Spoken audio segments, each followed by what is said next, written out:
안녕하세요. 발달심리학과 기독교 상담 제3장 마지막 부분을 같이 학습하겠습니다. 신생아의 학습 능력에 대한 부분입니다.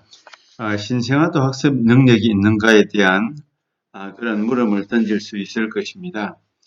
신생아도 학자들의 연구에 의하면 성인과는 다르지만 신생아 나름대로의 몇 가지 학습이 이루어진다는 것이죠. 먼저 습관화라는 개념이 있는데 일반적으로 습관화는 학습의 아주 단순한 형태라고 볼 수가 있습니다. 어떤 새로운 경험이 있을 때 처음의 경험은 신선하고 놀랍고 신기하고 또 여러 가지 반응을 볼 수가 있습니다. 그러나 이것이 반복되고 또 반복되면 이제 친숙해짐으로 인해서 습관이 되어버리죠. 습관이 되어버리면 놀람도 없고 반응도 미미해지는 그런 상태에 빠지는 것입니다. 습관은 반복 학습에 의해서 반복적인 경험에 의해서 친숙해지는 것이라고 볼 수가 있습니다. 반복적인 경험을 통해서 친숙해지면 자동적으로 습관이 되어버리는 것이죠. 습관은 성인에게나 아동에게나 동일한 어떤 경험에 대한 신선함, 새로움, 경이로움이 없어지는 그런 습관에 빠져버리는 것인데 태아에게도 신생아에게도 이런 습관화의 어떤 모습이 나타나는 것이 연구를 통해서 밝혀지고 있습니다. 두 번째는 모방에 대한 그런 교육이고 학습입니다. 신생아라고 해서 어떤 행동을 보여주면 못하는 것이 아니라 따라하게 된다는 것입니다. 그림에서와 같이 어떤 사람이 혀를 내밀었을 때 신생아도 동일하게 혀를 내밀더라는 것입니다. 모방을 하는 거죠. 따라하기라고 할 수 있습니다. 이런 학습 능력이 신생아에게도 또 이렇게 나타나고 있는 그런 모습을 볼 수가 있습니다. 고전적 조건화라는 개념이 있는데 이것은 러시아의 생물학자였던 파블로프에 의해서 만들어진 이론입니다. 개에게 음식을 주기 전에 종소리를 내고 또 음식을 주고 종소리를 내고 음식을 주고 반복적으로 계속해서 이런 행동을 했을 때 오랜 시간이 지났을 때 종소리만 듣고도 개의 입에서 침이 나오더라는 것입니다. 이것을 고전적 조건화라고 부릅니다. 그러니까 종소리하고 개침하고는 아무런 조건이 없습니다. 관계가 없습니다. 그러나 하나의 반응과 어떤 조건 사이에 관계를 맺어줘서 그 관계를 어떤 조건화시키면 나중에 어떤 반응이 자극과 반응의 관계에서 반응이 나타나는 고전적 조건화 그런 모형을 만들어냈는데 아기에게도 이런 일들이 일어날 수 있다는 것입니다. 아기에게 어떤 소리, 특정한 소리를 하나 들려주고 젖꼭지를 이제 물리고 어떤 특정한 소리를 들려주고 젖꼭지를 물리고 이렇게 반복적으로 계속하면 특정한 소리가 늘 반복적인 소리 다음에 나오는 것이 젖꼭지 이런 패턴을 계속해서 유지하게 되면 이 특정한 소리에 대해서 젖꼭지를 찾는 반응을 그런 행동을 나타내더라는 것입니다. 이것이 고전적 조건화 파블로프가 만든 이론 자극과 반응 조건화 첫 번째 만들어진 그런 행동주의의 기본을 만드는 고전적 조건화라고 볼 수가 있습니다.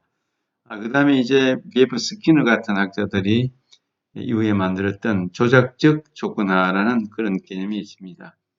이 조작적 조건화는 고전적 조건화하고는 개념이 조금 다르고 의미가 조금 다릅니다.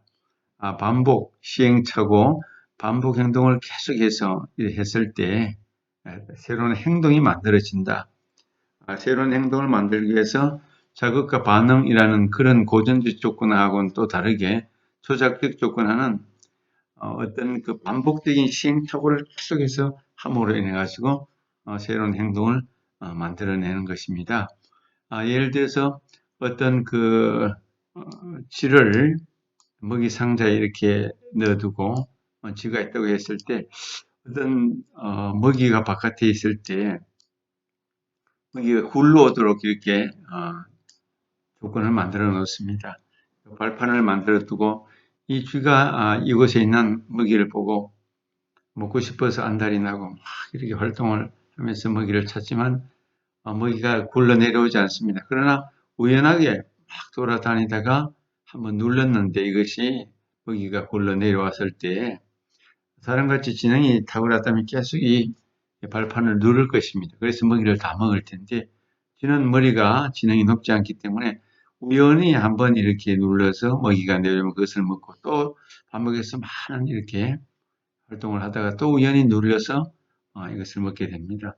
그런데 시간이 지날수록 이렇게 누르는 행동 횟수가 시간이 점점 줄어들게 된다는 거죠. 이런 것을 조작적이다. 그렇게 표현합니다. 조작적 조건화. 어린아이에게도 이런 조작적 조건화의 형성을 찾아볼 수 있다는 것입니다. 예를 들어서 아기에게 신생아기에게 오른쪽으로 머리를 돌렸을 때 우유를 줬다고 해보십시다.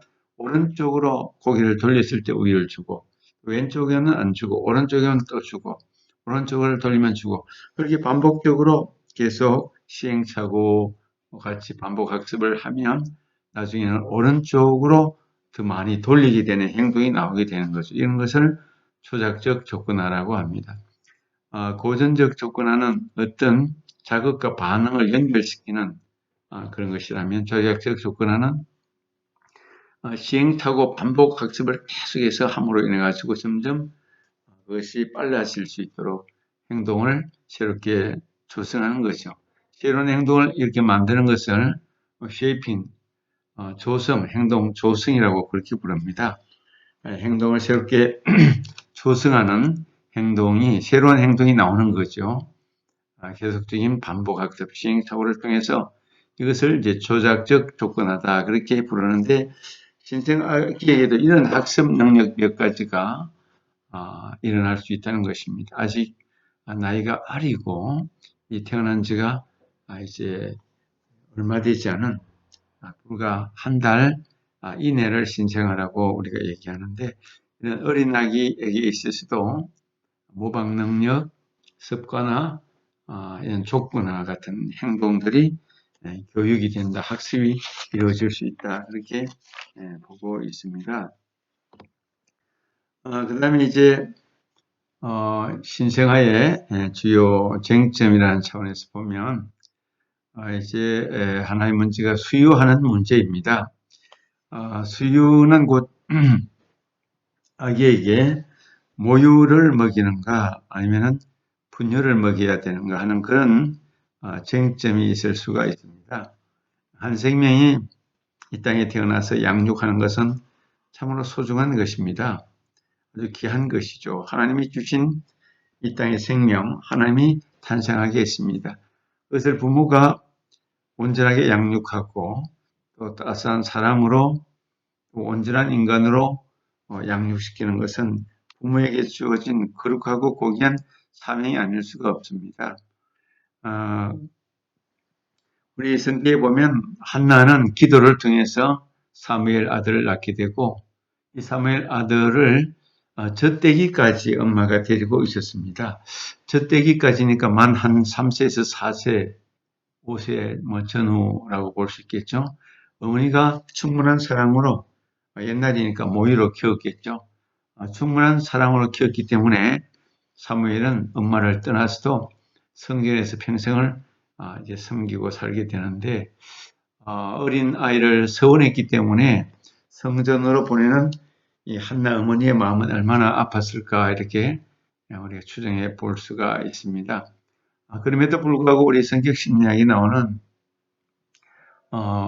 정신분석 이후에 그 대상관계 이론에서 보면 만 3세 정도까지 부모가 따뜻한 사랑으로 좋은 대상관계를 만들어주면 그 이후의 삶은 인격적으로 큰 탈이 없고 문제가 없다고 보는 입장인데, 사무엘도 어머니가 젖을 만큼 충분한 사랑과 또 그 기간 동안 아주 필요한 정말 중요한 기간 동안 어머니가 키웠기 때문에 정말 잘 이렇게 양육이 되었다고 볼 수가 있는 것입니다.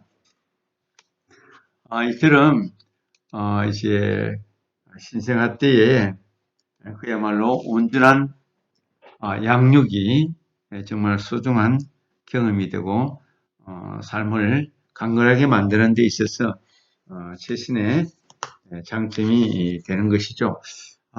모유의 장점은 누구나 다 아는 것입니다. 신생아에게 있어서 모유는 면역이 아주 풍부하게 면역성을 다양한 그런 영양을 통해서 풍부하게 가지고 있는 그런 장점이 있습니다. 영양학적으로 볼 때도 아주 균형이 잘 잡혀 있는 아주 최고의 양질의 양식이라고 볼 수가 있겠죠. 신생아가 최소한 6개월에서 1년 정도 모유를 먹을 수 있다면 그 신생아는 행복한 아이라고 말할 수 있을 것입니다. 모유는 산모에게 있어서도 대단히 중요하다고 합니다. 산후 회복이 빠르게 일어날 수 있다고 합니다. 모유를 아이에게 먹였을 때 산모의 몸에도 회복이 훨씬 더 빨리 일어나고 산후출혈 예방도 될 뿐만 아니라 암의 위험도 많이 낮출 수가 있고 산후 우울증을 예방할 수도 있고 이 자연적으로 하나님의 원리에 따라서 모이를 먹이게 돼 있는데 아기를 낳고 자연적으로 그 젖이 이렇게 양산이 될 수가 있고 또 그러므로 인해서 아기가 젖을 먹음으로 모의 신체, 산모의 신체 전반이 더 원활하게 회복되고 여러 가지 질병도 예방할 수 있을 뿐만 아니라 우울증까지 예방하는 그런 장점이 있습니다. 산후 우울증도 종종 일어날 수 있겠죠. 우리 산모가 영양이 부족하거나 심리적으로 아주 예민해 있을 때 여러 가지 뇌기능성의 문제가 일어날 수 있다면 산후 우울증은 금방 일어날 수가 있습니다. 이런 면에 있어서 산모가 신생아를 키우기 위해서 영양 섭취도 잘하고 또 활동을 적절하게 해나갈 때 이 우울증도 쉽게 극복하고 지나갈 수가 있을 것입니다.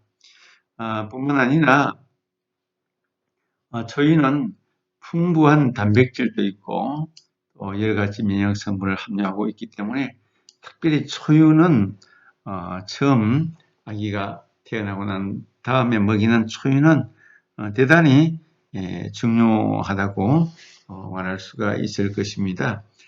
그래서 미국의 소아과 협회에서는 생후 6개월간 아기에게 모유를 꼭 먹일 것을 아주 적극적으로 권면하고 있다고 합니다. 이것은 우리 모두가 잘 아는 상식이면서도 오늘날 실제적으로 우리 젊은 산모들이 이런 원리를 따르지 않고 이를 낳자마자 분뇨로 대치하는 그런 경향도 있는 것을 볼 수가 있습니다. 한 생명이 이 땅에 태어나서 그야말로 어린 시절 태어나서 1개월 또 1년, 3년 요 기간 동안 양육자와의 관계 또 정서적인 그런 충분한 공급, 영양적인 면 또 정서적이고 영적인 면을 잘 관리할 때 정말 건강한 인격자로서 아름다운 성품을 개발할 수 있는 참으로 소중한 기간이라고 여겨집니다.